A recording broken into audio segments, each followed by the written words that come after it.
Hi, I'm Mina. And I'm Yules. Thanks for tuning in to Artificially Informed. Right now, as you're listening to this, your golden retriever might actively be like hacking your brain's evolutionary biology. Which is such a wild concept to wrap your head around. It really is. And, while that silent manipulation is just happening right there in your living room across the globe, there are literal truck-mounted nuclear reactors rolling down highways. Just driving along to feed the massive algorithms that are studying your behavior. Yeah, it sounds like the cold open to some, I don't know, cyberpunk novel. It really does, yeah. But it's actually just the reality of where our technology and our biology are, intersecting today. Welcome to the deep dive. Today, we are attempting something incredibly ambitious for you. Very ambitious. We're going on this massive exploration of the unseen forces that are actively shaping our reality. Right, from the macro mechanics of deep space and global geopolitics, all the way down to the microscopic realms. Exactly. Quantum physics, biology, and the artificial minds we're currently building. To pull this off, we've gathered reporting from a huge array of global news outlets. Which is totally necessary for a picture this big. Yeah, we'll be looking at investigations and data from The Washington Post, the BBC, Science Daily, Space.com, TechCrunch, RT, and the New York Times. And what's really fascinating about looking at all this reporting together is just, well, how quickly the boundaries between these fields are completely dissolving. Right.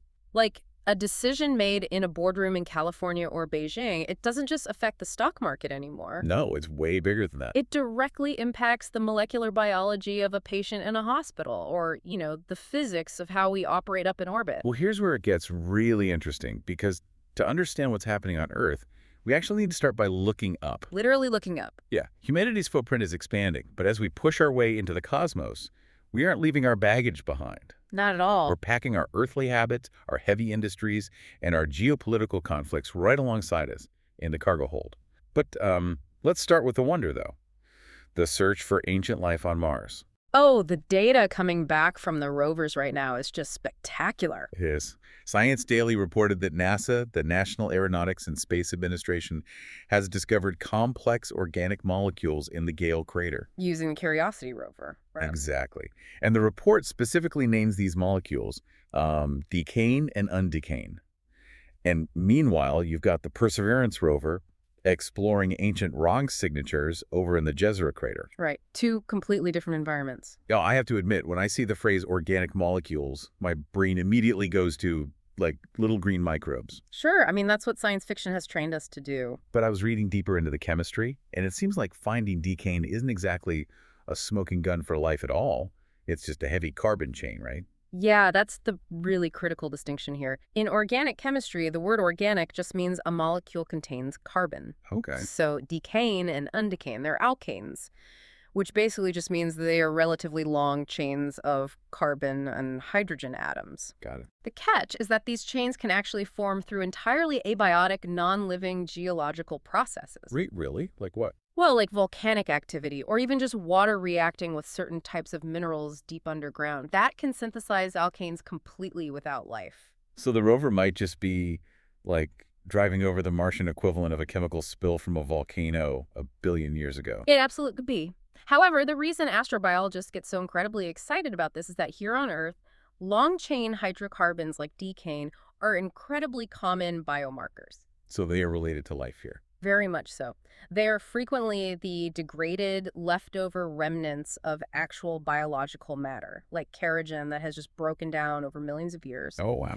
And what makes this discovery in the Gale crater so monumental isn't just that the carbon is there, it's the fact that these molecules survived at all. Because Mars is basically a wasteland, right? Exactly. It doesn't have a thick atmosphere. It lost its protective magnetic field billions of years ago, so the surface is just constantly bombarded by ionizing cosmic radiation. Which should act like a microscopic blender. I mean, if you leave a complex molecule out in that kind of radiation, shouldn't the atomic bonds just get shredded over time? They absolutely should. The survival of these intact decaying molecules, it implies they were shielded somehow. Shielded how? Like buried? Yeah, they had to be buried deep beneath the surface, completely protected from that cosmic radiation until very recent geological activity. Oh, like wind erosion. Exactly. Wind erosion exposed them just in time for Curiosity to drive by and sample them. And this connects directly to the work Perseverance is doing over in the Jezero crater. Which used to be a lake bed, right? A dried-up ancient lake bed, yeah. Perseverance is finding these sedimentary rock formations that, honestly, if we found them in the deserts of Australia or the American Southwest, We'd know exactly what they were. we would immediately flag them as likely containing fossilized microbial mats. But the rovers, as brilliant as they are, they can't actually give us the final answer, can they? I mean, they're essentially carrying miniaturized chemistry sets. They are, and they can't do the really heavy lifting. Right.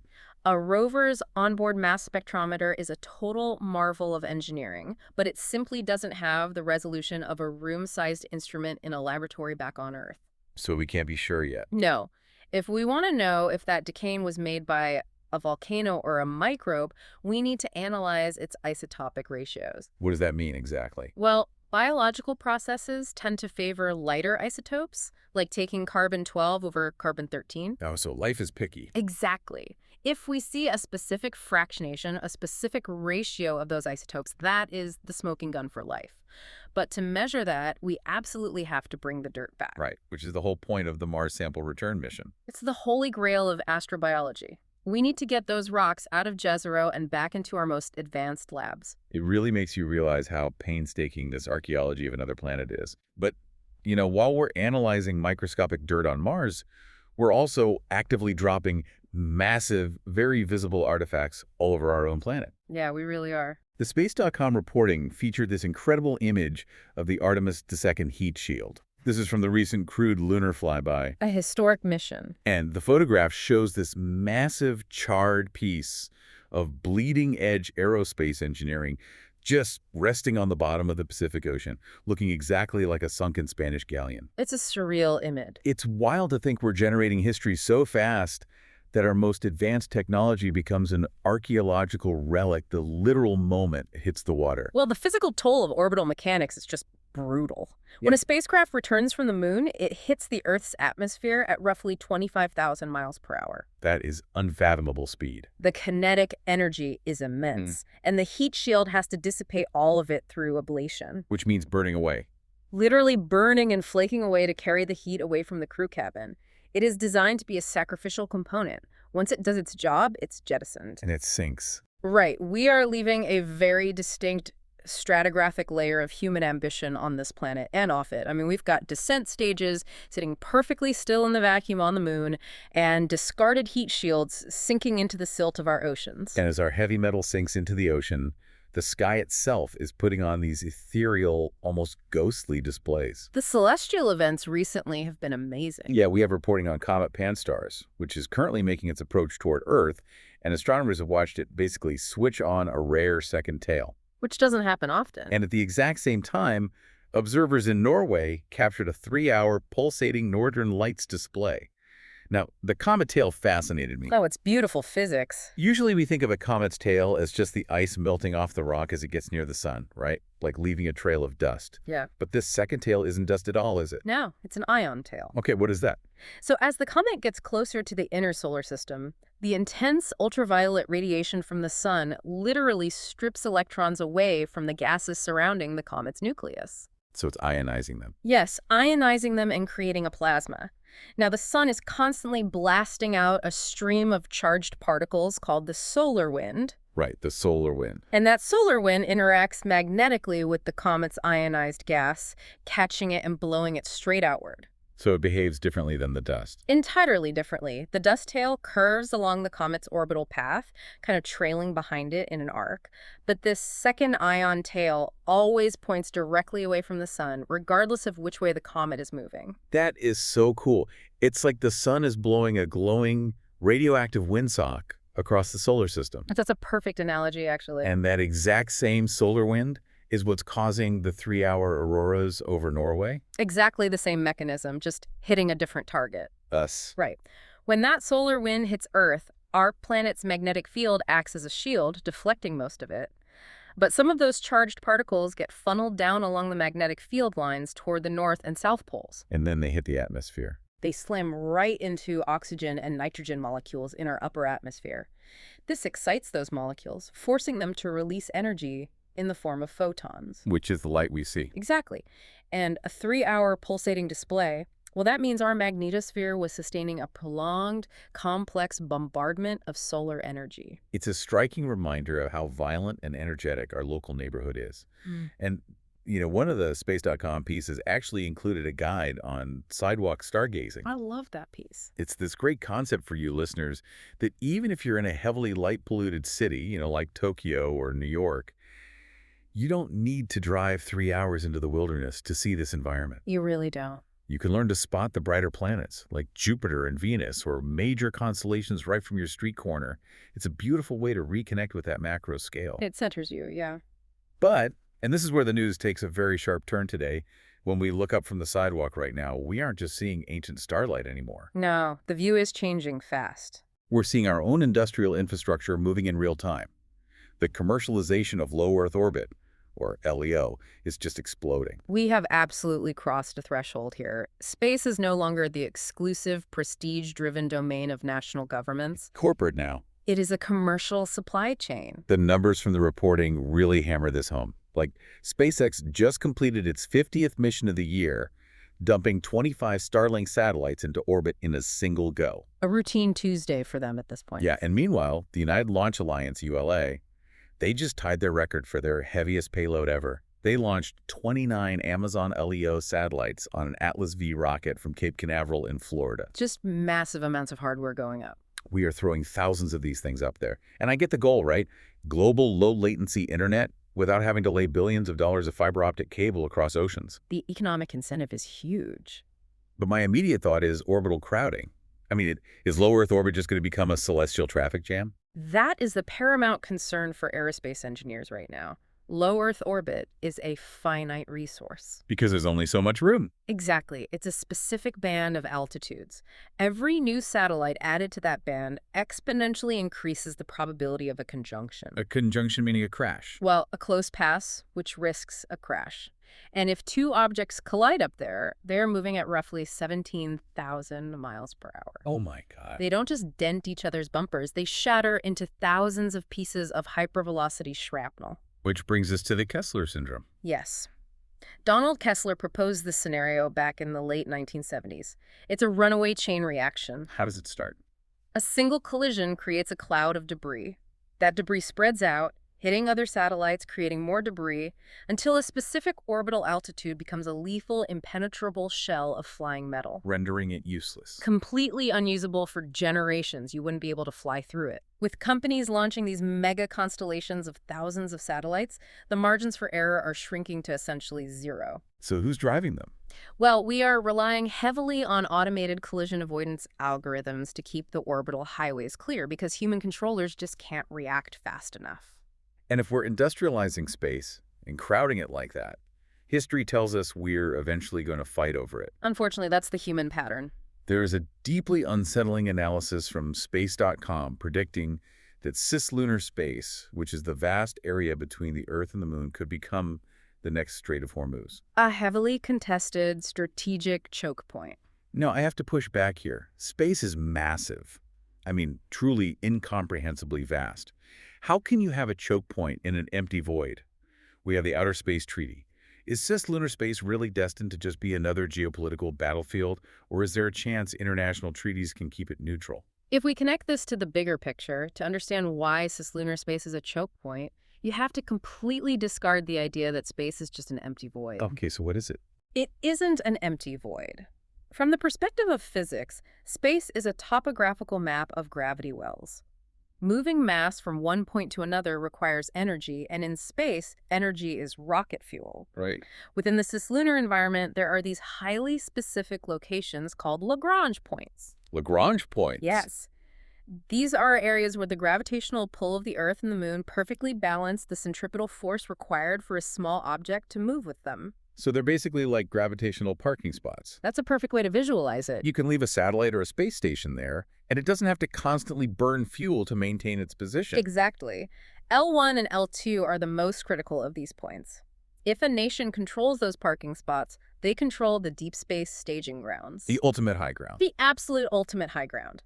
From there, you control the most fuel-efficient pathways for missions to Mars, and crucially, you control access to lunar resources. Because we know the moon has water ice, right? Yeah. Trapped in the permanently shadowed craters at its poles. And I've heard people call that a gas station in space. But that always feels like a massive oversimplification to me. What we're really talking about is cosmic alchemy. Right. Oh, absolutely. Setting up solar arrays or small nuclear reactors to violently rip those water molecules apart into liquid hydrogen and oxygen. You are basically turning the moon's dead craters into high-grade rocket propellant. Cosmic alchemy is a much better term for the sheer industrial violence required to do that. But the economic math is undeniable. Because launching from Earth is so expensive. It costs thousands of dollars to lift a single pound of fuel out of Earth's massive gravity well. If a corporation or a nation can refine fuel on the moon and ship it to a depot at a Lagrange point, they effectively have unlimited range in the solar system. So what about the laws? The Outer Space Treaty? The Outer Space Treaty of 1967 is a beautiful document, but it's really an artifact of the Cold War.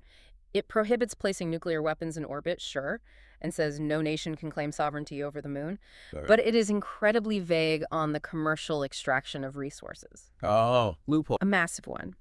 If you build a multi-billion-dollar water extraction plant at the lunar South Pole, you don't actually need to claim sovereignty over the territory. You just guard your stuff. You just create a heavily enforced safety exclusion zone around your expensive equipment. The effect is exactly the same. You own the land in practice. Yes. Access to lunar resources will absolutely dictate earthly power dynamics. So calling cislunar space the next Strait of Hormuz is an incredibly accurate geopolitical forecast. Speaking of the Strait of Hormuz, we actually don't have to look to the future or to space to see how a strategic choke point can paralyze the globe. No, we have a very real example unfolding right now. That transition from orbital theory to earthly reality is playing out in the news right now. The actual Strait of Hormuz, the narrow waterway between Oman and Iran, is currently the epicenter of a massive, multi-layered crisis. It's an incredibly tense situation. Let's look at the facts as reported across the outlets. The U.S. Navy has implemented a blockade of Iranian ports. A move designed to exert maximum economic pressure. Right. And during this, they seized an Iranian vessel, the Tuska, but the Iranian Red Crescent is officially stating that this vessel wasn't carrying military hardware. They claim it was carrying critical raw materials needed to manufacture dialysis filters. And they're warning that patients' lives are actively in danger because of this seizure. This is the agonizing reality of economic warfare and blockades. The Strait of Hormuz is arguably the most sensitive artery in the global economy. I mean, roughly a fifth of the world's total global oil consumption passes through that narrow stretch of water. A fifth. That's huge. The U.S. strategy here is containment and leverage, attempting to force policy changes in Tehran by starving them of revenue and access to global shipping. But the seizure of the Tuska brings the humanitarian aspect trashing into the geopolitical strategy. Right, because we have to look at this impartially from both sides. The U.S. position is that the blockade is a necessary national security measure to curb Iranian military capabilities and their funding of proxy groups. But the Iranian perspective, which is backed by their Red Crescent, is that this is indiscriminate. If you cut off materials for dialysis filters, you aren't hurting generals in bunkers. No. You are inflicting direct suffering on civilians with failing kidneys. It exposes the profound fragility of global medical supply chains. A strategic maneuver by a Navy destroyer on the ocean directly dictates the inventory of a hospital ward inland. And the geopolitical chess game is escalating rapidly. The reporting indicates that Iran has made a counteroffer. Yes, a very complex offer. They have proposed lifting their own reciprocal restrictions and ensuring the free-flow energy traffic through the Strait, but the condition is that ongoing international talks regarding their nuclear program must be delayed. They are essentially holding the global economy hostage. Using our reliance on oil. Using the world's absolute addiction to petroleum as leverage to buy time for their nuclear ambitions. And the markets are terrified. Oh, the markets are panicking. While some oil and liquefied petroleum gas, LPG, tankers are still managing to thread the needle and reach ports like Mumbai, India, the overall instability has caused oil prices to absolutely skyrocket. Brent crude is surging. And this is acting like an anchor on the broader markets, basically dragging down the S&P 500 significantly. Well, energy costs are the base layer of the global economy. Right, it affects everything. When the price of crude oil spikes, the cost of manufacturing every single physical good goes up. The cost of transporting those goods goes up. It acts as a massive systemic tax on the entire world, stifling growth and driving inflation. And the pressure from this choke point is actually fracturing the very cartels that were designed to manage oil. We have reports that the United Arab Emirates, the UAE, is threatening to quit OPEC. The organization of the petroleum exporting countries. Now, that feels counterintuitive to me. I mean, why would the UAE want to leave a cartel that historically gives them immense pricing power over the globe? It really comes down to quotas versus capacity and a very stark view of the future. Okay, unpack that. The UAE has spent billions heavily investing in their infrastructure to pump massive amounts of oil. But OPEC enforces strict production quotas on its members. To keep the prices high by limiting supply, right? Exactly, to artificially constrain supply. But the UAE is looking at the global push toward renewable energy and realizing the window to monetize their oil is closing. Well, they see the end of the oil age coming. They don't want to leave billions of barrels as stranded assets in the ground 30 years from now.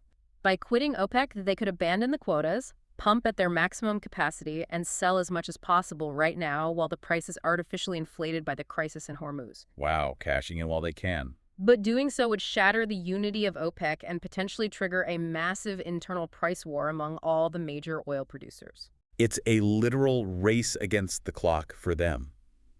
And while we see this intense geopolitical pressure threatening to break alliances abroad, we are seeing a terrifying level of domestic volatility inside the United States as well. We really are. And again, we need to look at this strictly through the lens of the political mechanisms at play.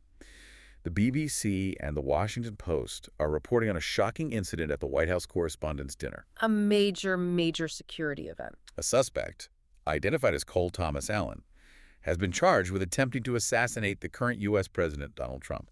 The location of the incident is highly significant here. Why the dinner specifically? Because the White House Correspondents' Dinner is traditionally a venue where the press corps and the political establishment come together.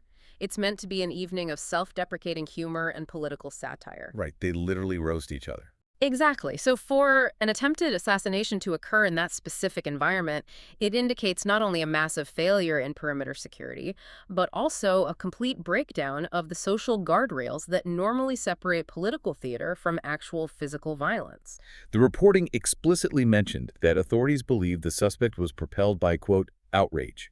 We hear the term outrage culture all the time regarding social media algorithms, but here we see the digital phenomenon manifesting as kinetic physical violence at the highest level of government. That is the core mechanism of modern political instability. When political discourse shifts from a debate over policy differences to a narrative of existential threat where the opposing side isn't just wrong, but actively destroying the country, the psychological barrier to violence just evaporates. It becomes a matter of survival in their heads. Exactly. Outrage is not a rational state. It's a deeply emotional, reactive state that overrides all deliberation. The fact that a citizen felt compelled to take lethal action at a public dinner is a symptom of a much deeper systemic polarization that is tearing at the fabric of American civic life. And the political machinery itself is grinding away, fueling those exact divisions. Constantly. The New York Times reported that down in Florida, Governor Ron DeSantis is pushing a highly controversial redistricting map that is explicitly designed to add 4 Republican House seats. A huge shift. And this has predictably sparked intense backlash and legal threats from Democrats. Redistricting is the rawest exercise of political power in the American system. Explain how that works for listeners who might not be familiar with the granular details. Every 10 years following the census, state legislatures redraw the geographic boundaries of their congressional districts to reflect population changes. Makes sense on paper. However, the practice of gerrymandering, which means manipulating those boundaries to lock in partisan advantage, is practically a dark art. It's all about packing and cracking, right? Precisely. If you are the party in power drawing the map, you pack as many voters from the opposing party into a single, highly concentrated district. You concede that one single seat so you can easily win all the surrounding ones. That's cracking. Cracking is when you take a dense community of opposing voters and you split them across 4 different districts so their votes are totally diluted and they can't achieve a majority in any of them. That is so ruthlessly mathematical. It is. The push in Florida is a strategic, structural maneuver to alter the balance of power in the U.S. House of Representatives. In an era where the margin of control in Congress is razor thin, a state governor gerrymandering physical maps can literally dictate national policy for a decade. We see politicians gerrymandering physical maps to control voting blocks. But if we zoom out to the global stage, nations are attempting to gerrymander the future of human intelligence itself. That's an excellent way to frame it. We are officially in an AI tech Cold War. Geopolitics isn't just about who controls the Strait of Hormuz or the oil beneath the sand anymore. It's about who controls the algorithms and the hardware. It's a new arms race. Let's look at the boardroom level first. TechCrunch reports that China's National Development and Reform Commission, the NDRC, has officially blocked Meta's $2 billion acquisition of an AI startup called Manus. 10 years ago, an American tech giant buying a foreign software startup wouldn't even make front-page news. Right, it was standard procedure. It was the standard operating procedure of Silicon Valley. But today, the paradigm has completely flipped. This is aggressive technological protectionism. It feels like the digital balkanization of the human mind. By blocking this acquisition, the Chinese government is flat out saying that artificial intelligence is a critical national security asset, on par with nuclear launch codes. Exactly. They aren't going to let an American corporation absorb their domestic AI breakthroughs. So what does that look like down the line? We are looking at a future where a child growing up in Beijing and a child growing up in Chicago are going to be interacting with AI systems built on entirely different, perhaps completely incompatible foundational logic and cultural constraints. That is a profound way to look at it. The algorithms will literally reflect the priorities of the states that harbor them. Yes, their values will be baked in. And because these systems are so incredibly valuable, the espionage surrounding them is fierce. The reporting notes that a Chinese hacker, Xu Ziwei, was just extradited from Canada to the U.S. Major arrest. He is facing charges for state-sponsored cyber attacks that specifically targeted COVID-19 research and biotech data. They weren't trying to steal credit card numbers, They're stealing biological sequences. Because the intersection of artificial intelligence and biology is exactly where the next leap in global dominance will occur. Why biotech data specifically? Why is that the prime target for an AI Cold War? Well, human biological data, genetic sequences, viral mutations, epidemiological tracking is incredibly complex. It's simply too vast for human minds to fully process on our own. We just can't see the patterns. Right. But when you feed exabytes of genomic data into advanced machine learning models, the AI can find patterns we can't see. Like finding cures. Yes, it can accelerate the discovery of new life-saving drugs. Or, conversely, it can be used to identify genetic vulnerabilities in specific populations. That's terrifying. Whoever has the most data to train their biological AI will have an insurmountable advantage in both public health and biological defense. It's a silent war happening right now on server farms. And the sheer physical infrastructure required to fight this war brings us to one of the most astonishing stories in our pile today. I know exactly which one you mean. To feed these algorithms, you need power. Unbelievable amounts of power. According to RT, China's Institute of Nuclear Energy Safety Technology is currently testing a truck-mounted 10-megawatt nuclear reactor. A reactor on wheels. Yes. And its explicit purpose. Yep. To be driven directly to AI data centers to provide power. We really have to understand the thermodynamics of artificial intelligence here. Okay, lay it out for us. Training a massive large language model with trillions of parameters requires tens of thousands of specialized GPUs running at maximum capacity for months. Which gets hot.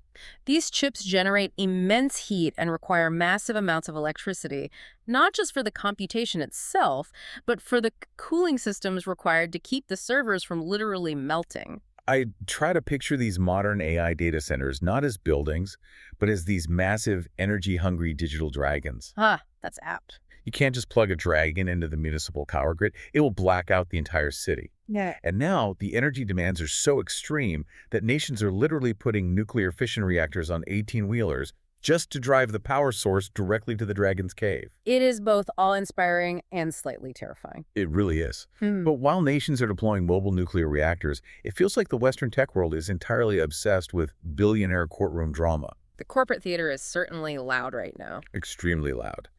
The New York Times reported that the highly lucrative, exclusive pact between Microsoft and OpenAI is officially ending. This is a massive structural shift in the tech ecosystem. It opens the door for Amazon Web Services, AWS, to step in as a third-party cloud provider for OpenAI in a staggering $50 billion deal. Huge money moving around. On top of that, Elon Musk is actively suing OpenAI CEO Sam Altman, pushing toward a high-stakes trial over the foundational ethos of the company. And right amid this chaos, OpenAI reportedly missed its revenue targets. Which is causing a panic. Right, it sent shockwaves through the market, causing a massive sell-off in crucial hardware and cloud infrastructure stocks, hitting giants like NVIDIA and Oracle. The financial soap opera is deafening. But are we missing the forest for the trees here? We're obsessing over whether Elon Musk wins a lawsuit while completely ignoring the sheer terrifying scale of the physical infrastructure being mobilized. It is a classic misdirection of attention. The lawsuits, the broken pacts, the stock market volatility, these are just symptoms of the friction generated by a gold rush. The picks and shovels. Right. But the actual gold is the computation. The mobile nuclear reactors in China represent the stark physical reality of this arms race. AI is no longer just software, it is heavy industry. So we should be watching the power grid. Exactly. If you want to know who is going to win the AI Cold War, don't look at the courtroom dockets. Look at who is building the energy grid to sustain the computation. Okay, let's take a breath. We've been operating at this massive, macro-scale, global energy grids, orbital mechanics, blockades. I want to transition down into the microscopic, the invisible building blocks of our reality. It's a completely different perspective. Because this intelligence we are building isn't just consuming power. It is fundamentally altering how we understand human history, quantum physics, and our own biology. Let's look at how AI is being applied in two wildly different directions. The contrast here is really fascinating. The BBC reported that Italian archaeologists have utilized advanced AI to reconstruct the face of a man killed in the 79 AD eruption of Mount Vesuvius in Pompeii. The famous eruption. And the historical detail here is just gut-wrenching. The skeletal remains were found with a terracotta pot resting over the skull. A desperate, futile attempt to shield his head from the falling pumice and volcanic ash. Exactly. It is a profoundly moving application of technology. For centuries, the victims of Pompeii have been viewed through the lens of archaeology. There were plaster casts, scientific curiosities frozen in poses of agony. They didn't feel like real people. Right. But what the AI does here is ingest multiple streams of complex data.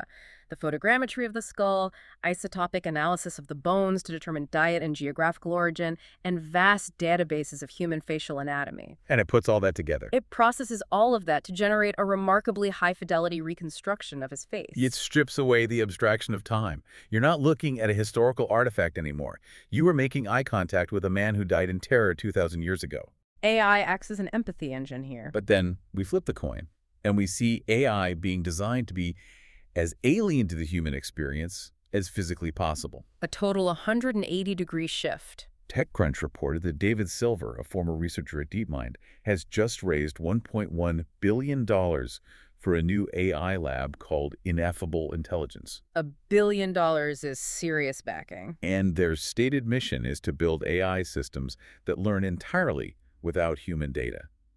Now I have to pause here. If an AI learns without any human input, without reading our books or seeing our art or understanding our history, doesn't its foundational logic become completely alien to us? That is the exact goal. But why? To understand David Silver's approach, you have to look back at his work on AlphaZero. Most AI systems are trained on human data, but human data is deeply flawed. It's full of our mistakes. It's full of cognitive biases, logical fallacies, and historical prejudices. If you train a machine on flawed data, the machine inherits the flaws. AlphaZero was an AI designed to play the board game Go, but instead of studying millions of human matches, it was simply programmed at the basic rules of the game and told to play against itself. It learned purely through trial and error, completely isolated from centuries of human strategy. Exactly. And it famously invented moves that human grandmasters had never even conceived of. It approached the problem from an entirely new angle. It developed an intuition that was completely non-human. Ineffable intelligence is attempting to take that paradigm, pure reinforcement learning, from zero and apply it to complex, real-world problems. By starving it of our data. But starving the AI of human data, they hope to create an intellect that is unburdened by our limitations. The gamble, however, is immense. Because we won't understand it. Right. If we succeed in creating a truly alien intelligence, its decision-making pathways will be completely opaque to us. We won't be able to comprehend how it arrives at its conclusions, which makes aligning its goals with human safety an incredibly difficult, perhaps impossible engineering challenge. And speaking of profound challenges that break our understanding of reality, let's talk about the bedrock of physics. Oh, the Positronium story. Science Daily published a report that feels straight out of a sci-fi novel. Scientists have, for the very first time, observed wave-like interference in positronium. This is a huge, huge moment for particle physics. Now, I was reading up on this, and it absolutely blew my mind that positronium isn't even a normal atom. It doesn't have a proton or a neutron in the center. No, it's bizarre. It's an electron, which is normal matter, and its exact antimatter twin, a positron, trapped in a mutual orbit around nothing but their center of mass. Orbiting a ghost center. And because matter and antimatter annihilate upon contact, this entire system is doomed to explode into gamma radiation in a fraction of a nanosecond. It is one of the most exotic and fleeting systems in the entire universe. It is essentially a temporary atom playing a game of quantum chicken. But the fact that scientists observed wave-like interference, does that mean the bizarre rules of the quantum realm apply symmetrically to antimatter? It does, and that is a massive revelation. Okay, break that down first. To grasp the significance, we have to revisit the foundation of quantum mechanics: wave-particle duality. In the famous double-slit experiment, if you fire a single electron toward a barrier with two slits, it doesn't just go through one slit like a microscopic bullet. It does that weird splitting thing. Right. It acts as a probability wave, passing through both slits simultaneously and interfering with itself to create a wave pattern on the detector behind it. Which makes no intuitive sense. None at all, but we've known for a century that normal matter does this. But demonstrating that an antimatter system like positronium also exhibits this wave interference proves that the mathematical framework of quantum mechanics is symmetric. And why does that symmetry matter so much to physicists? Because it touches on the absolute deepest existential mystery in cosmology: the baryogenesis problem. The what? Baryogenesis. According to our current understanding of the Big Bang, the universe should have created exactly equal amounts of matter and antimatter. 50-50 split. Exactly. And if that had happened, every particle would have met its antiparticle, they would have annihilated each other, and the universe today would be nothing but an expanding sea of pure, featureless light. No stars, no planets, no carbon, no us. But obviously we're here. The table I'm sitting at is made of matter. So the universe must have cheated somehow. There must have been a tiny imbalance. Exactly. There had to be a slight asymmetry, a violation of charge parity symmetry, or CP violation. For every billion antimatter particles created, there was 1 billion and 1 matter particles. Oh, so just a tiny fraction of a difference. The antimatter all annihilated, leaving that tiny fraction of normal matter behind to form everything we see today. By studying positronium, physicists are desperately searching for microscopic differences in how matter and antimatter behave. So even proving that it acts the same way in this experiment is a clue. Yes. Even observing that it perfectly follows quantum wave rules helps physicists cross potential theories off the list as they hunt for the reason the universe exists at all. It is staggering to think that watching a temporary microscopic atom act like a ripple in a pond could explain why galaxies exist. It's all connected. And this profound ripple effect of microscopic science extends directly into our own bodies and public health. We have a new study reported in the medical journals regarding vitamin D and breast cancer. The numbers in this study are remarkable. The data is incredibly stark. The study shows that vitamin D supplementation boosts breast cancer treatment success by 79%. That is a massive statistical jump. The report specifically details its interaction with the p53 gene and the PAPA enzyme. I want to dig into the mechanics here. How does a simple, cheap vitamin you can buy at the grocery store have such a massive impact on an incredibly complex disease like cancer? To understand the mechanism, we need to look at how the body defends itself at the cellular level. Okay. The p53 gene is arguably the most famous gene in oncology. It is often called the guardian of the genome. The guardian. It produces a tumor suppressor protein. When a cell's DNA is damaged, whether by radiation, toxins, or random copying errors, the p53 protein activates. It essentially hits the emergency brakes on cellular division, pausing the cell cycle to allow enzymes to repair the DNA. And if the damage is too severe to fix?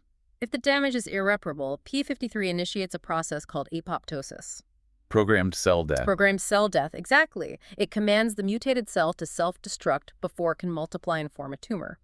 In roughly half of all human cancers, the p53 gene is mutated or suppressed, effectively removing the brakes. So the damaged cells just replicate out of control. Yes. So where does vitamin D come in? Does it, fix the brakes? In a manner of speaking, yes. The study highlights the biochemical interaction between the active hormonal form of vitamin D and the cellular pathways that regulate p53. Vitamin D appears to facilitate the stabilization of the p53 protein, helping it bind more effectively to DNA. Furthermore, the interaction with the PAP-B enzyme, which is involved in cellular metabolism, suggests that vitamin D helps repair the communication pathways that chemotherapy and radiation rely on to trigger that self-destruct sequence in tumor cells. It sets the stage for the treatment to actually work. It essentially primes the cancer cells, making them vastly more susceptible to standard medical treatments. It's incredible. We spend billions developing complex targeted immunotherapies, and meanwhile, a basic molecule synthesized by our skin in the sunlight is acting as a critical molecular mechanic. The body's amazing like that. But implementing these biological interventions on a massive scale is incredibly delicate, which brings us to a major public health logistics failure. This is a really concerning story. The Washington Post reports that the CDC's delay of the infant hepatitis B shot schedule is causing massive alarm in the medical community. The delay is expected to lead to hundreds of newborn infections and is projected to cost the healthcare system an estimated $370 million. This is a perfect, tragic example of how a microscopic intervention dictates macroeconomics. Why is the timing so important for this specific shot? The hepatitis B vaccine is routinely administered to infants within the first 24 hours of life. This timing is not arbitrary at all. It is a critical window to prevent perinatal transmission. Meaning the virus passing from an infected mother to the newborn during childbirth. Exactly. A newborn's immune system is naive. If they contract hepatitis B at birth, there is a 90% chance it develops into a chronic, lifelong infection. Which means decades of liver damage. Decades. Chronic hepatitis B leads to cirrhosis, liver failure, and hepatocellular carcinoma, which is liver cancer. When supply chain issues or policy adjustments cause a delay in that 24-hour vaccination window, infants fall through the cracks. And that's where that massive financial number comes in. Right. The $370 million figure you mentioned is not the cost of the delayed vaccines. It's the projected downstream cost. The cost of the disease. A vaccine costs a few dollars to produce. Managing a patient with chronic liver disease for 40 years or providing a liver transplant costs hundreds of thousands of dollars. It perfectly illustrates that in public health, preventative logistics is overwhelmingly cheaper than reactive medicine. It really emphasizes how interconnected everything is. A disrupted supply chain leads to a delayed shot, which alters the virology of a newborn, which eventually drains millions from the macroeconomic healthcare system decades later. The ripple effects are profound. And that concept of deep interconnected ripple effects perfectly sets up our final section today. Having explored how we manipulate the micro world of quantum physics and genes, we need to zoom out again. Back to the macro scale. We are going to look at how human psychology, sociology, and our massive industrial footprint are actively reshaping entire species, rewriting history, and fundamentally altering the geography of the Earth. It's a heavy topic, but fascinating.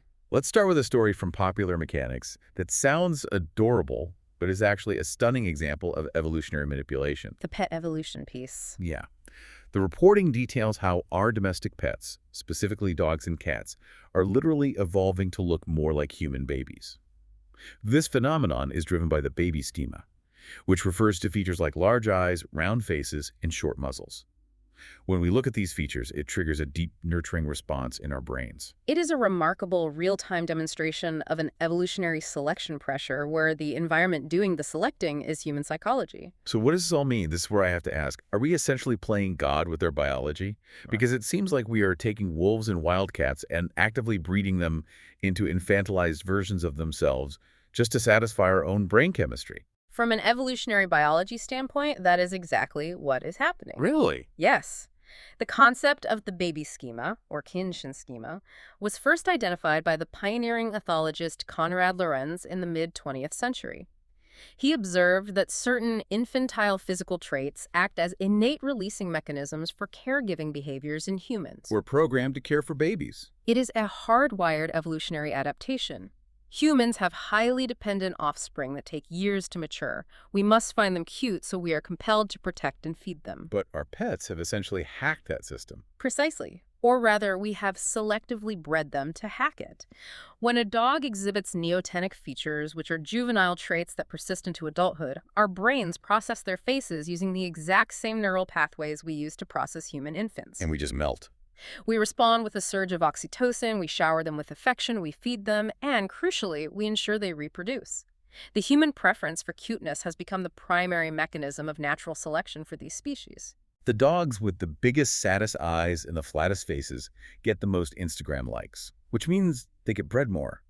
But the ethical implications of this biology are dark.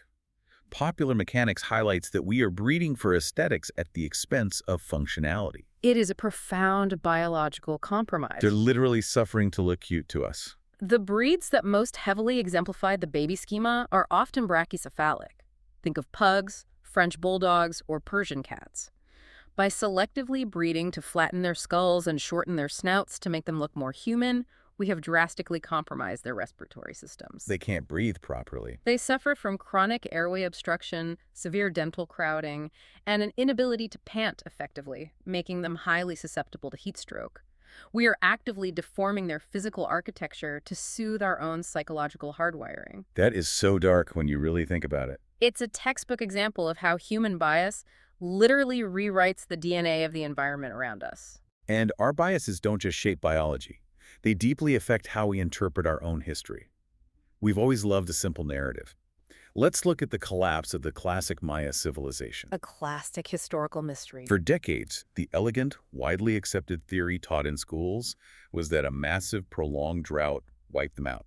The climate change theory. Right. But a new study focusing on sediment research from a key archaeological site called Itzan in Guatemala has completely upended that. The data proves that the climate around Itzan was completely stable during the collapse.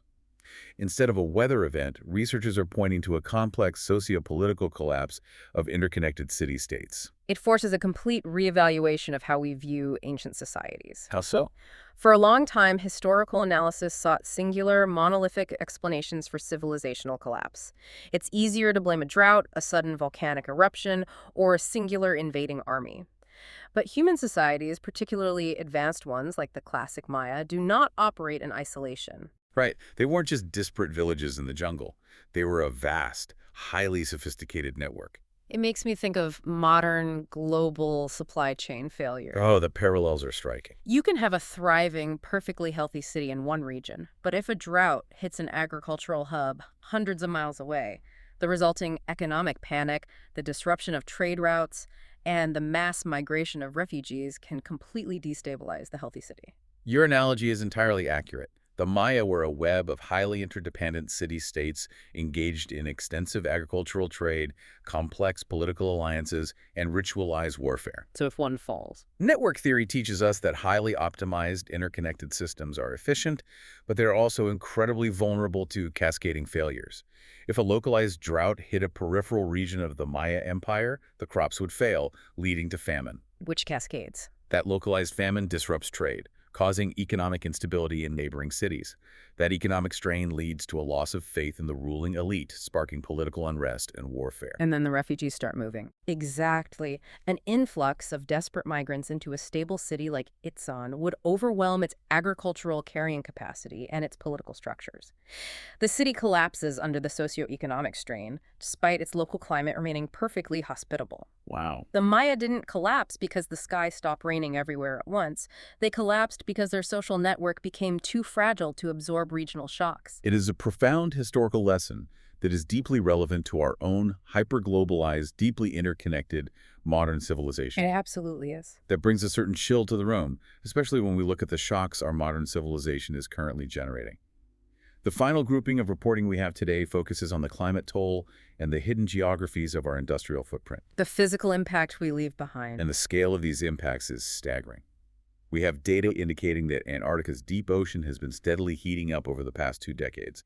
We have high-altitude aerial missions flying over the active volcanoes of Guatemala to map their geothermal power. Mapping raw planetary energy. We recently passed the 40th anniversary of the Chernobyl nuclear disaster, marking 4 decades since April 26, 1986.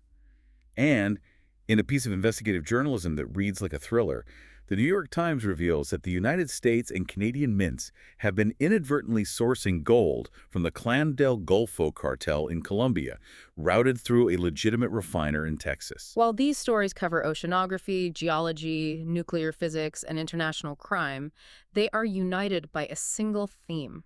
What's that? The indelible and often completely hidden marks that human action leaves on the physical geography of the planet. Let's start with the gold, because that traces a direct line from a jungle in Colombia to the change in a listener's pocket. How exactly does a violent cartel's gold end up stamped into a legal U.S. or Canadian coin? It operates on the principle of physical laundering. Physical laundering, like money laundering, but with metal. Exactly. The Clan del Golfo is a massive paramilitary and drug trafficking syndicate.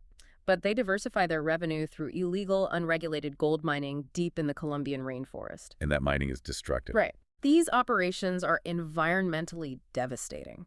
They use vast quantities of highly toxic mercury to separate the gold from the river sediment, poisoning the waterways and the local indigenous populations. But they can't just walk into a bank with raw, mercury-laced gold. No, the illicit gold is smuggled out and sold to intermediaries, where it is physically mixed with legally mined gold. So they blend it. This mixed batch is eventually shipped to a commercial refiner. In this case, the New York Times identified a major facility in Texas. Once that gold hits the crucible and is melted down at nearly 2,000 degrees Fahrenheit, it is purified. And once it's liquid, its history is completely erased. Gold doesn't have a DNA fingerprint. An atom of gold from a legal mine in Nevada is fundamentally identical to an atom of gold mined by a cartel in Colombia. Precisely. The chemical origin is wiped clean. It exits the Texas refinery stamped with legitimate paperwork, entering the global commodity supply chain as clean North American gold. And the mints buy it. The U.S. and Canadian mints purchased this bulk gold on the open market in good faith to mint legal tender. It brilliantly illustrates how our massive, abstracted economic systems can inadvertently finance devastating environmental destruction and organized violence. Completely masking the true geographic and human cost of the physical commodities we interact with daily. We don't see the violence, just the shiny coin. It's hidden flow of violence stamped right onto a coin. And the persistence of our actions is nowhere more stark than at Chernobyl.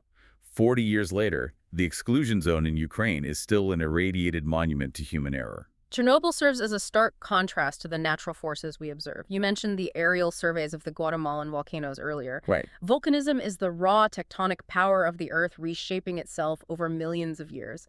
It is inevitable and natural. Chernobyl, however, was a hubristic failure of human engineering that reshaped the local geography overnight. And it lasts. The persistence of the disaster is dictated by nuclear half-lives. The reactor explosion in 1986 released massive quantities of radioactive isotopes, primarily cesium-137 and strontium-90.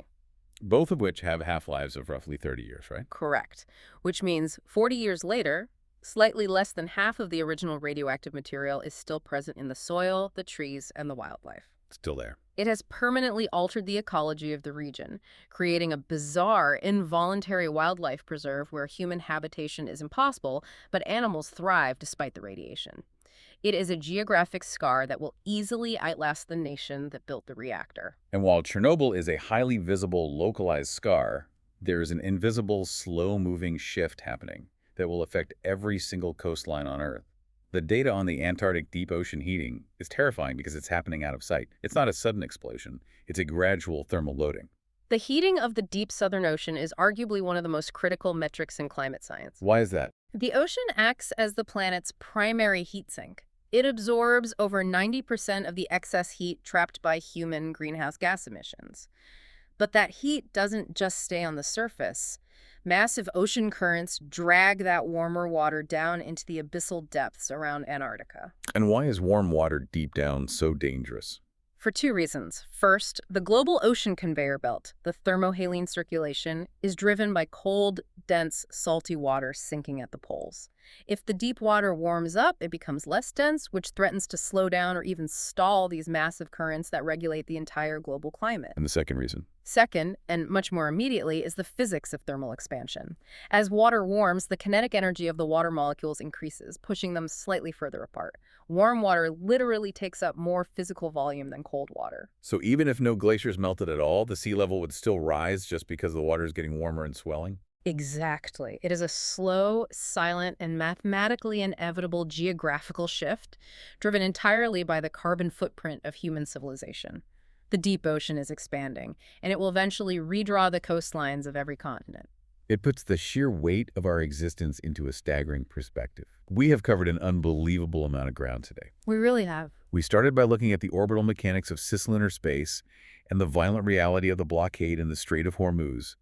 We unpacked the corporate arms race to build truck-mounted nuclear reactors to feed AI data centers and the terrifying prospect of AI gerrymandering our future intelligence. A lot of heavy shifts happening. We look at the wave-like quantum behavior of antimatter in a lab and how a cheap vitamin can stabilize the p53 gene to fight cancer. And we ended by looking at how our psychology is evolving the physical skulls of our pets, how the Maya collapsed from network fragility, and how our economies unknowingly launder cartel gold. It's a massive, incredibly dense, interconnected web of cause and effect. It truly is. And if there is one overarching through line that connects all these seemingly disparate pieces of reporting, it is the inescapable gravity of human intent. Human intent. Whether we are launching satellites, writing algorithms, or breeding animals, our biases, our desires, and our blind spots are the primary forces shaping the environment. Which brings us to our final thought today. I know you had a concept you wanted to leave the listener with, something that ties this massive journey together. I do. We spent a significant portion of this discussion looking at the billions of dollars being poured into artificial intelligence, specifically projects like Ineffable intelligence, which seek to observe and understand the world entirely without human bias. Trying to create a clean slate. Right. We are desperate for an objective, unvarnished view of reality, but as we saw with the physical evolution of our dogs, or the radiation permanently baked into the soil of Chernobyl, or the thermal expansion of the deep Antarctic Ocean, human bias isn't just in our data. It's everywhere. It is already permanently woven into the biology, the geology, and the physical geography of the world around us. So the question we have to ask ourselves as we build these omniscient machines is this: can we ever truly observe the universe without altering it when our very presence has already rewritten the fundamental code of the world we are trying to study? That is a brilliant and deeply unsettling question to end on. You know, we started this deep dive thinking about how we expect the news to be clean, binary, and easy to digest. And it never is. But as we've explored today, whether you are looking at the ethical void of an AI trained on nothing, the murky waters of global commodity supply chains, or the literal dark depths of a heating ocean, the landscape of our reality is anything but clean. It is deeply, wonderfully, and sometimes terrifyingly complex. Thank you so much for joining us on this massive deep dive into the reporting. We hope it gave you something profound to think about as you navigate your week. Remember to look up, stay curious, and keep questioning the mechanics of the world around you. We'll see you next time. Enjoying Artificially Informed. Hit subscribe and share it with a friend. From the left, the right, and straight from the algorithm. Thank you. Welcome to the debate. Last week, we saw a barrel of crude oil surge past $110. A massive artificial intelligence merger was completely killed by what looks like planetary-scale protectionism, and a single water well in Chad sparked a deadly conflict. So the question is, are we watching the world fall apart, or, are we watching it finally rearrange itself into something fair?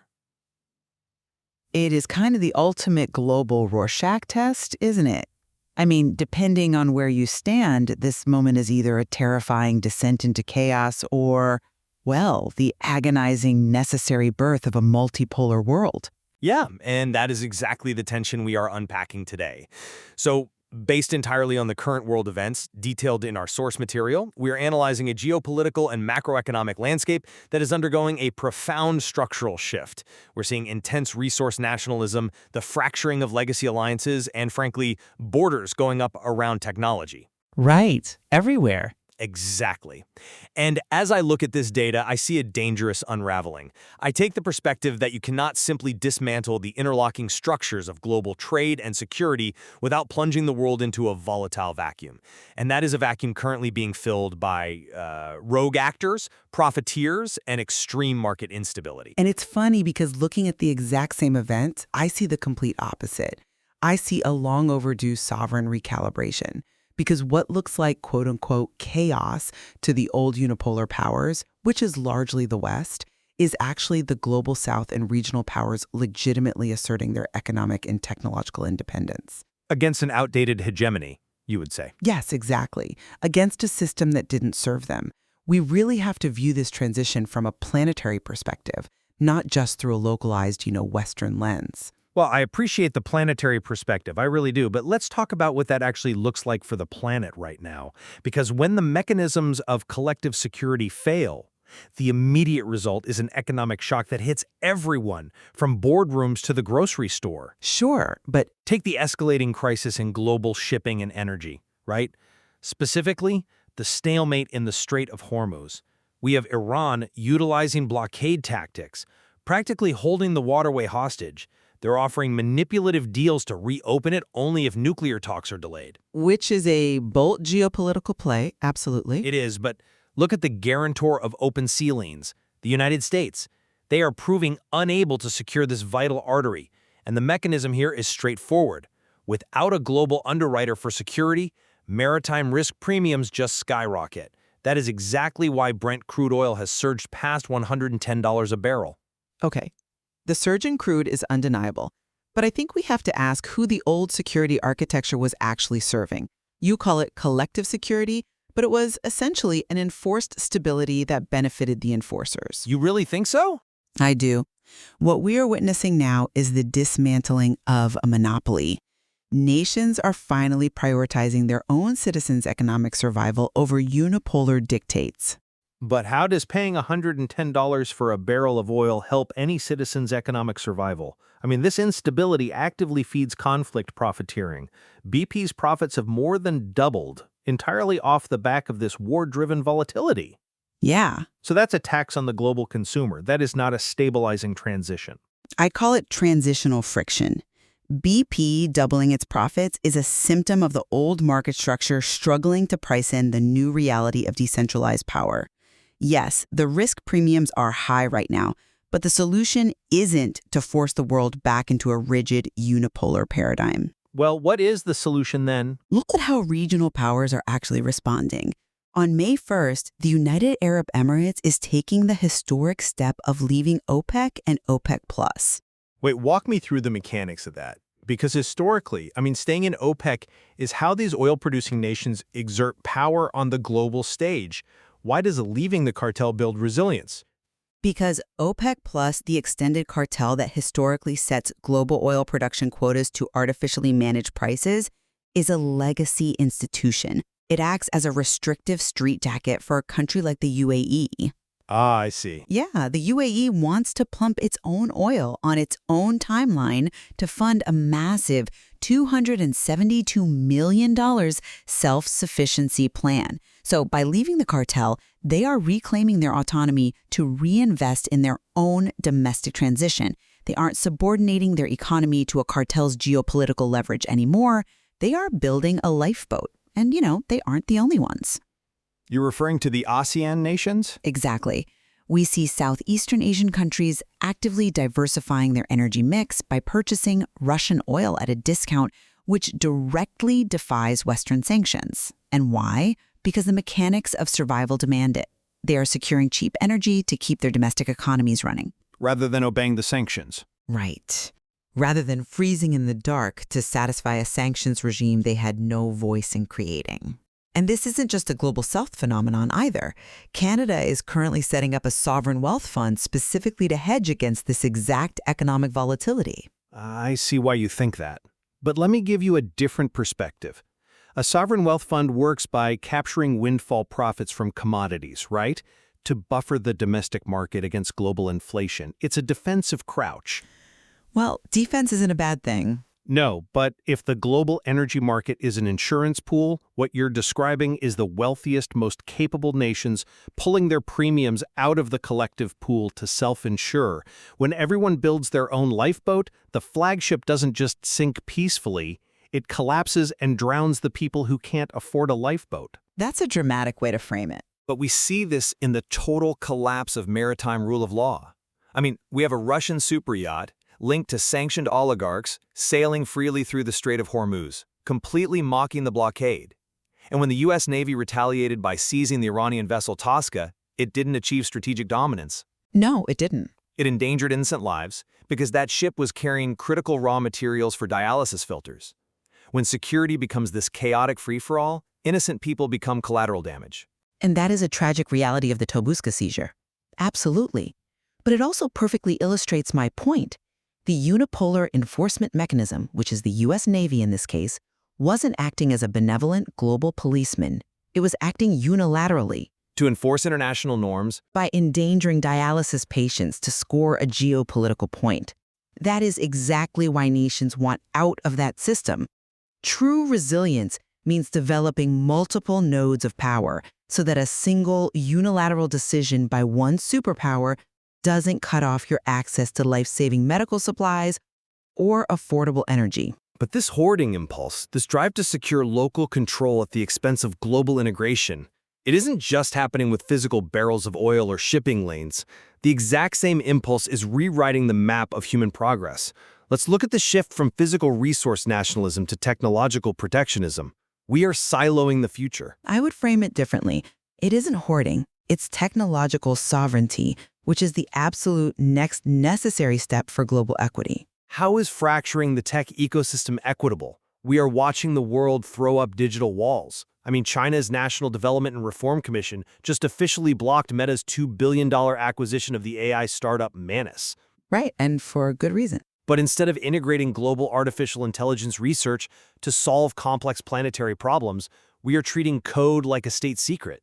Well, because in the modern economy, code is infrastructure.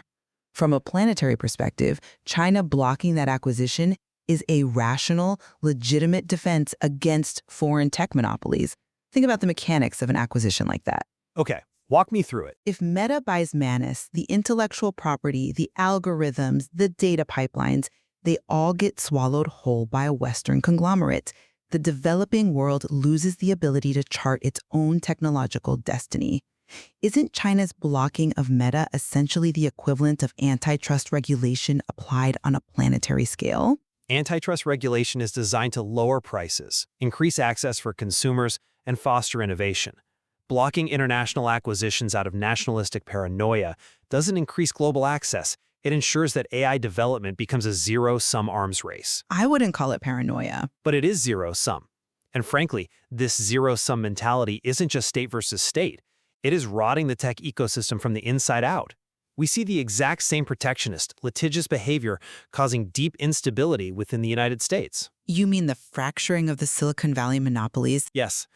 The Microsoft OpenAI partnership, which has essentially been the bedrock of the entire AI boom, is actively fracturing over a $50 billion cloud infrastructure deal with Amazon AWS.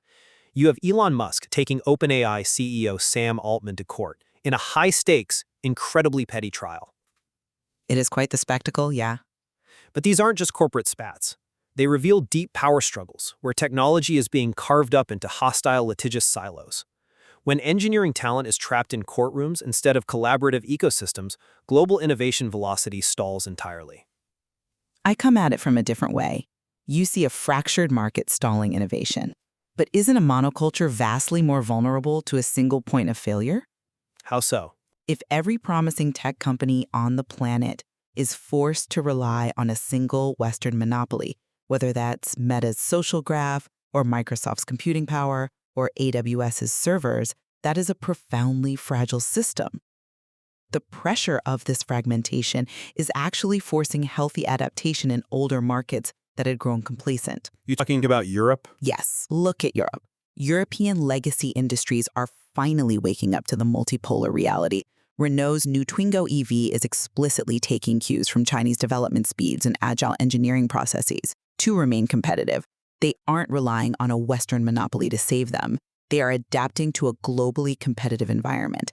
That is a healthy recalibration. It is adaptation, sure, but we need to look at the darker side of this fragmentation. When capital, technology, and security retreat into these protective sovereign silos, who polices the space in between? That is the big question. Let's move from the boardrooms of Silicon Valley and the regulatory offices in Beijing to what is actually happening on the physical ground. Because when the overarching security architecture withdraws, it leaves massive geopolitical vacuums. And those vacuums are highly volatile, yes. Volatile is an understatement. What fills the vacuum is terrifying. It is the explosive rise of illicit shadow economies and completely unchecked regional violence. Without a unified system of accountability and transparent global supply chains, transnational crime doesn't just flourish, it integrates with the state. Are you referencing the gold trade? Exactly. The New York Times just published a shocking investigation detailing how the U.S. and Canadian mints are actively sourcing gold from Colombia's Clan del Golfo drug cartel. And the mechanics of that laundering operation are deeply disturbing. Right? They extract the gold using highly toxic mercury near Colombian military bases, completely destroying the local environment. Then, they ship it through intermediaries to a Texas-based refiner where it is melted down and literally stamped as North American gold. And it doesn't stop there. Where else? We have Ukraine officially accusing Israel of receiving shipments of stolen grain harvested from Russian-occupied territories. When global trade fragments, the supply chain stops being an engine for prosperity and becomes a massive laundering machine for cartels and occupying armies. I'm sorry, but I just don't buy that framing. Let me tell you why. The tragedy of the Clan del Golfo cartel, the environmental devastation of mercury mining, none of that is deniable.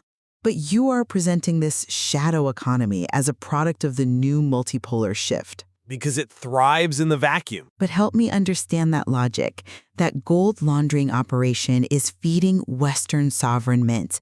It is satisfying an insatiable demand from the core of the old unipolar system.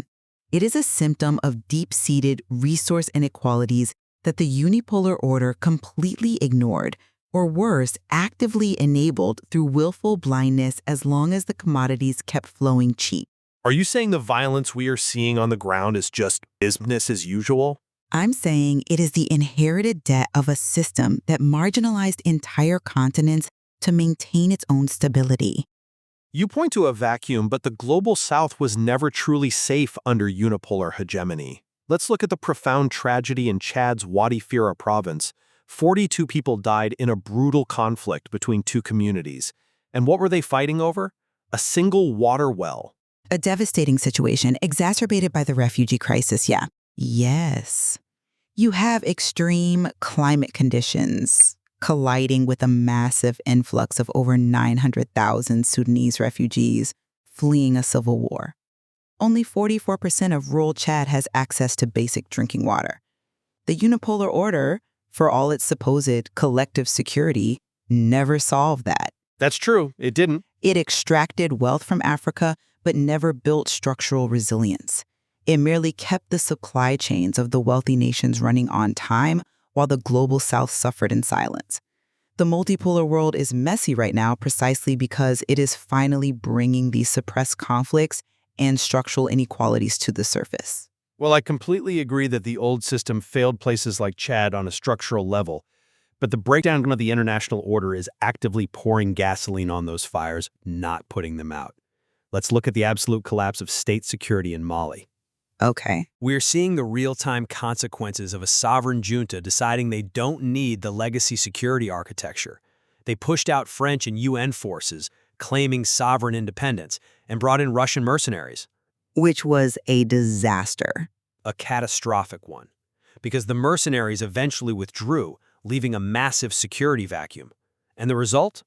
We just witnessed the largest coordinated attack in a decade by the Al-Qaeda-linked Genome, which for context is the unified front for various jihadist groups in the Sahel, alongside Tuareg separatists. Right. They overran state defenses, seized the northern city of Kidal, and the Malian defense minister, General Sadio Kamara, was killed in a suicide bombing right in the capital. The mechanism of state function is fracturing, and we see similar cross-border impunity in Asia. Pakistan just launched airstrikes that hit an Afghan university in Kunar province, killing at least 7 civilians and injuring 75. Those events are horrific. But again, we have to look at causality. You are attributing the violence in Mali and the border friction in Afghanistan to the loss of a unified global order, but that assumes these regions were stable beforehand. They were certainly more stable than a total collapse. Mali's current junta came to power precisely because decades of foreign unipolar intervention fundamentally failed to secure the country or legitimize the government. So I have to ask, when we talk about this transition, are we mourning the loss of actual global stability, or are we merely mourning the West's loss of control over the instability? We are mourning the loss of a framework that, however flawed, provided a mechanism for accountability and crisis management. When an Afghan university is bombed, or when an orphanage in Nigeria is attacked by gunmen, as we saw just this week, there used to be a concerted international mechanism to exert pressure, offer resources, and mediate. And now? Now, the international community is too fractured by its own protectionist trade wars and proxy battles to mount any unified response. The mechanism for global crisis management is effectively broken. But I would argue that mechanism wasn't managing crises. It was managing optics. When you move toward a truly multipolar world, nations have to negotiate with each other as equals based on their actual regional leverage, rather than constantly appealing to a single global policeman. Which leads to more violence. That requires an incredibly painful transition. The violence in Mali, the border disputes between Pakistan and Afghanistan, the cartel economics in Colombia, these are profound systemic crises that require grounded regional solutions, not top-down dictates from capitals thousands of miles away. But regional solutions require capital and a baseline of economic stability, which is exactly what is being deliberately dismantled by this fragmentation. When China blocks the Meta AI acquisition to protect its domestic market, or the US fractures its own tech sector with litigation, or when the Strait of Hormuz becomes a bargaining chip forcing oil past $110, the global economy shrinks. Well, it shifts. Inflation rises everywhere. The capital desperately needed to build water infrastructure in Chad or secure orphanages in Nigeria evaporates. Why? Because it is being spent on exorbitant risk premiums for energy and duplicate, localized tech infrastructure. Whereas that capital is finally being retained domestically. Think back to our earlier points. The UAE keeping its oil revenue strategy localized to fund its own transition. Canada retaining its wealth in a sovereign fund to protect its citizens. These aren't just defensive crouches. They are mechanisms of retaining capital to build genuine, durable local stability, rather than exporting that wealth to the global core. Well, let's pull all of this together because we've covered immense ground today, tracking the mechanics of this shift from the shipping lanes of the Strait of Hormuz to the courtrooms of Silicon Valley, all the way down to the gold refineries of Texas and the water wells of Chad. It's been a broad look, yeah. To summarize my position, while the old global order undeniably carried deep structural flaws and historic inequities, the current fragmentation is a dangerous regression. We are watching a retreat into economic protectionism, the fracturing of technological progress into hostile silos, and a terrifying rise in cartel-funded supply chains and regional violence. When the unipolar security architecture retreats, it leaves a vacuum. And as we've seen, that vacuum is eagerly filled by conflict profiteers, resulting in punishing costs for basic goods, paralyzed innovation, and deadly proxy wars. It is an unraveling of the very stability required for global prosperity. And to summarize my perspective, this turbulence, while undeniably painful and fraught with friction, is the necessary birth of a multipolar world. The old system was a monoculture that benefited the few at the expense of the many. What we are seeing now, whether it's the UAE charting an independent energy policy, ASEAN nations prioritizing their citizens' economic survival, Canada buffering its economy, or China reclaiming its technological sovereignty, is a legitimate overdue recalibration. Nations are rightfully taking control of their own economic destinies. It is the messy, complex, but ultimately essential process of building a more equitable planetary balance of power. I think where our perspectives absolutely converge is on the sheer, undeniable volatility of this moment. The profound interconnectedness of the global economy means that this transition cannot and does not happen in isolation. No, definitely not. A decision made by a cartel in an OPEC boardroom or a legal injunction filed between tech billionaires in California sends immediate, measurable shockwaves that dictate the cost of food, the price of fuel, and the physical security of people thousands of miles away. Exactly. And to me, that proves the immense value of viewing these events not just from a localized vantage point, but from a truly planetary perspective. The mechanics of the global economy are deeply intertwined. When one part of the system shifts to claim its sovereignty, the entire structure feels the tremor. Yeah, it really does. There is incredibly deep nuance to explore within the source material that informs this massive transition. We've unpacked the underlying mechanisms today, but we leave the ultimate conclusion to you, the listener, to weigh the evidence. Absolutely. But I will leave you with this. The tectonic plates of the global order have definitively shifted. The surface is cracking, and the friction is releasing unimaginable energy into our markets, our technology, and our borders. The question isn't whether the earthquake is happening, it's whether the new landscape will be one we can all safely live on. That's it for today's Artificially Informed. Nope. Thanks for spending your time with us. Yeah. Stay sharp, stay curious. See you next time.